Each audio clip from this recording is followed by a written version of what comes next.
पटका पटकी अब के रौदा संग होई हो। आई देखे ले जाओ केकरा में कितना जम्बा। ए जीजा जी होली में हो दंग होई हो। पटका पटकी अब के रौदा संग होई हो। बाटे मंजूर होली खेलब जरूर, खेलने न पड़ी बाकी समित तू सरदारी पे निहा।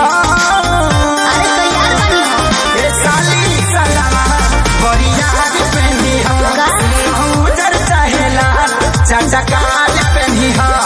ए साली सलामा बरियार पे निहा।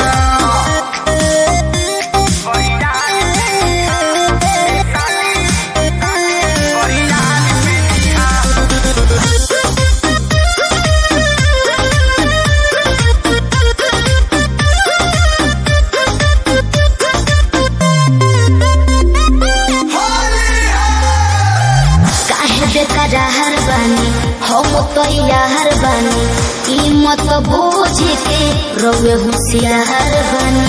हमरा के बुर्बक समझे तनिका।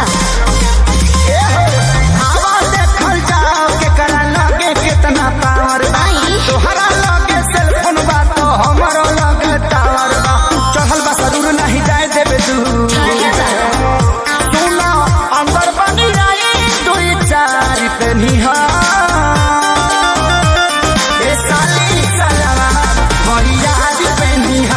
चाहे हरियर पीर लाल चटकार पे निहा। ए साली सलवार बरियार पे निहा।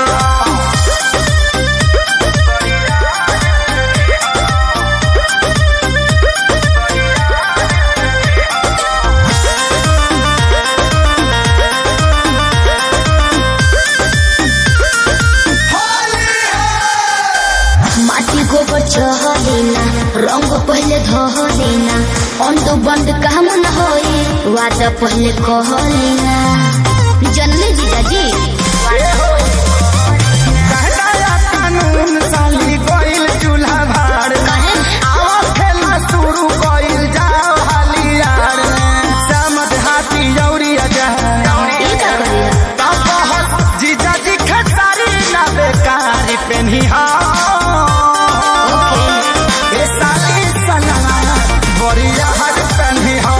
चाहे हरियर पियर लाल चटकार पे निहा। ए साली सलवार बरियार पे निहा। टेंशन मत लीजिए।